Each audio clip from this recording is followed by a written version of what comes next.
New York's modern Ukrainian Museum, tucked away in leafy Manhattan, was the first stop on a busy day of handshakes, meetings, and speeches for Ukrainian President Petro Poroshenko. The head of state is in the U.S. to address world leaders at the United Nations later this week. On Monday, he took full advantage of his official visit to meet top representatives of the Ukrainian community and Crimean Tatar organizations.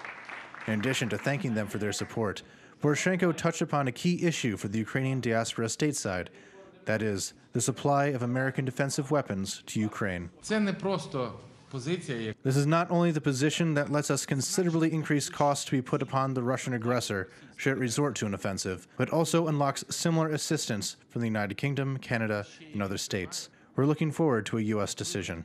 On the same day, the U.S. Senate approved the allocation of $500 million to support Ukraine in the security and defense sector, as outlined in the National Defense Authorization Act for the fiscal year of 2018. Meanwhile, in New York, a big announcement.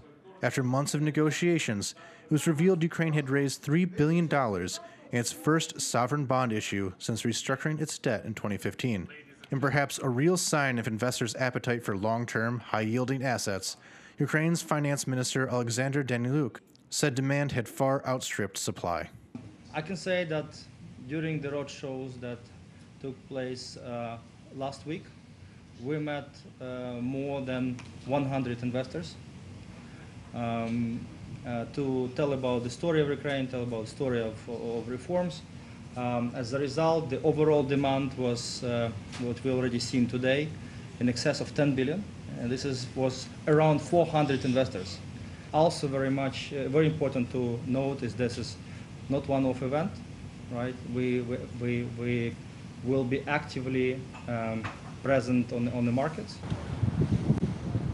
So that was earlier on Monday, but now we're at America's oldest military installation that's been continuously occupied. We're at West Point, which is about an hour or two's drive outside of New York City, and it's here where the President of Ukraine, Petro Poroshenko, has been giving a speech to undergraduates today on a 4-year course.